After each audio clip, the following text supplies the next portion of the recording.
ওই কথায় আল্লাহ সুবহানাহু ওয়া তাআলা বলছেন ওয়া জাযাহুম বিমা সাবারু, যার সন্তান হচ্ছে না, মহান রব এটাও বলছেন, আজকে যার সন্তান হচ্ছে না তার কি বিপদ না, তার কি বালা মুসিবত না?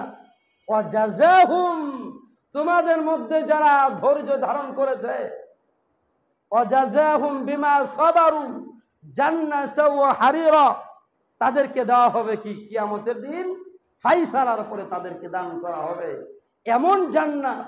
এমন জান্নাত তাদেরকে দান করা হবে যেই জান্নাতের তলদের দিয়ে নহর প্রবাহিত।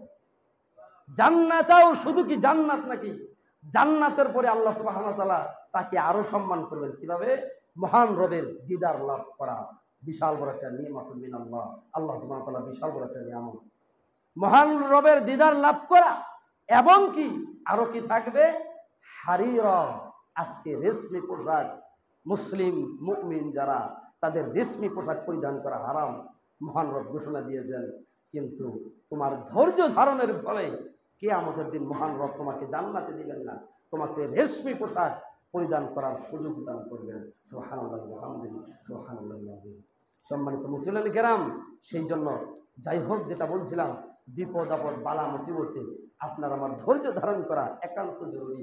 যদি মান ইজ্জতকে বাঁচাতে চান, যদি আপনার মর্যাদা যত আছে আরো যদি বলেন যে না আমার মর্যাদা আমি আরো অনেক কিছু করবো, তাহলে আপনাকে করতে হবে কি? আপনাকে ধৈর্য ধারণ করতে হবে।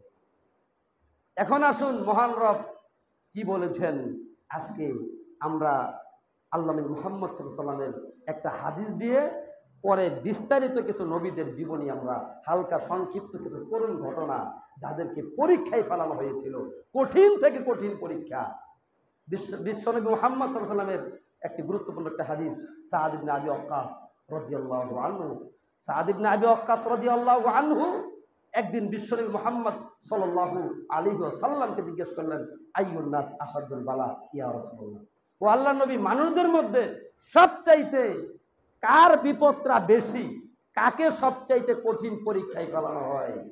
কাকে সবচেয়ে বেশি বিপদ দেওয়া হয়? কাকে সবচাইতে কঠিন পরীক্ষায় ফেলানোর পরে পরীক্ষাতে উত্তীর্ণ করা হয় বা পরীক্ষায় পাস করার তৌফিক সুযোগ দান করা হয়? সাদ ইবনে আবি ওয়াক্কাস বিশ্বনবী মুহাম্মদ সাল্লাল্লাহু আলাইহি ওয়াসাল্লাম জিজ্ঞেস করলেন।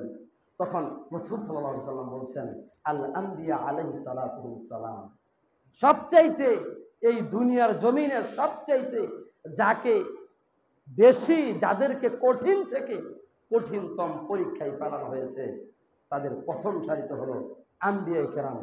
আম্বিয়া কেরাম, নবীগণ, আম্বিয়া কেরাম, আল্লাহর প্রেরিত বান্দা, সর্বোচ্চ মাকাম যাদেরকে দান করেছেন আল্লাহ, তারা হলো আম্বিয়া কেরাম বা নবীগণ।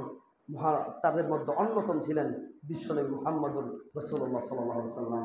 তারপরে কে? সুম্মাল